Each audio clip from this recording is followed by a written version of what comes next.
sahabat Kompas, kamu menjalankan hustle culture, pekerja keras. Tren hustle culture baru-baru ini sedang ramai dibincangkan. Yang keteteran karena kegiatan sehari-hari. Anak Gen Z mana? Hustle culture, so irritating. Okay. Hustle culture ya sebenarnya secara Get out. Dalam hustle culture, menurut survei di tahun 2002, hustle culture. Lu bayangin Hustle culture merupakan sebuah gaya hidup. Hustle culture. Known for its hustle culture, but Gue setuju banget sama hustle culture, tapi kita harus you know what? Nggak sih hustle culture itu apa?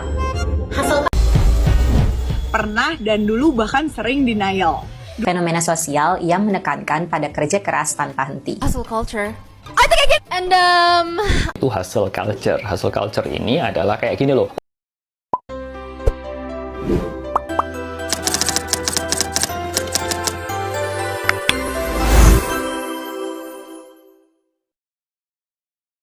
Selamat datang kembali di kanal saya. Hari ini kita akan membahas sebuah isu yang sangat dekat, sensitif, dan krusial bagi generasi Z, yaitu krisis kesehatan mental yang disuburkan oleh budaya hustle atau budaya serba sibuk di media sosial. Isu ini bukan sekedar tren, melainkan ancaman nyata yang harus kita hadapi bersama. Mari kita respon fenomena ini dengan pemahaman yang mendalam. Kita mulai dengan definisinya.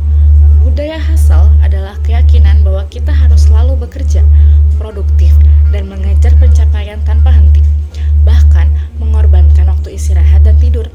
Ini bukan sekedar ambisi, tetapi paksaan sosial yang seringkali berujung pada kelelahan emosional atau burnout.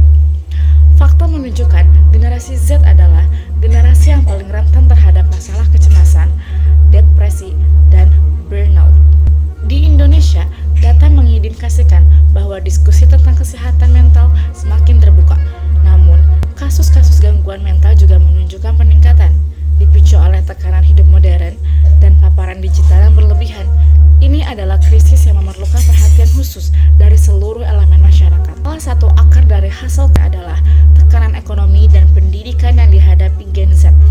Di satu sisi, Gen Z didorong untuk meraih pendidikan tinggi, namun di sisi lain, mereka menghadapi pasar kerja yang semakin kompetitif dan didominasi oleh ekonomi paruh waktu atau ekonomi pekerjaan lepas.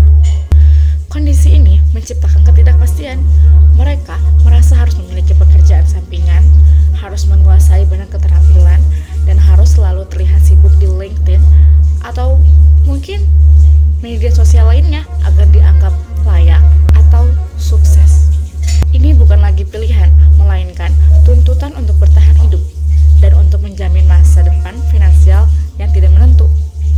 Pemerintah dan institusi pendidikan perlu menyadari bahwa kurikulum dan sistem yang ada seringkali turut menyumbang pada beban psikologis ini. Inilah faktor terbesar yang membuat isu ini menjadi sangat populer di kalangan Gen Z.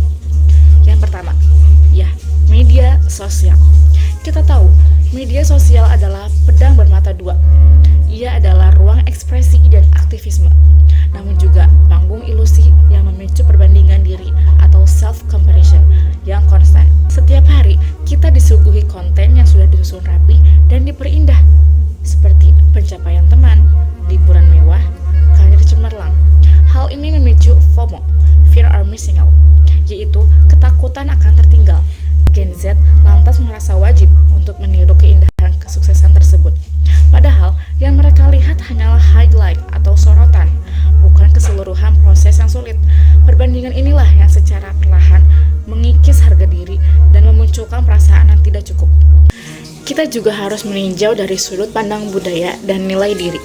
Budaya hustle secara tidak langsung mengajarkan bahwa nilai diri Anda ditentukan oleh produktivitas Anda.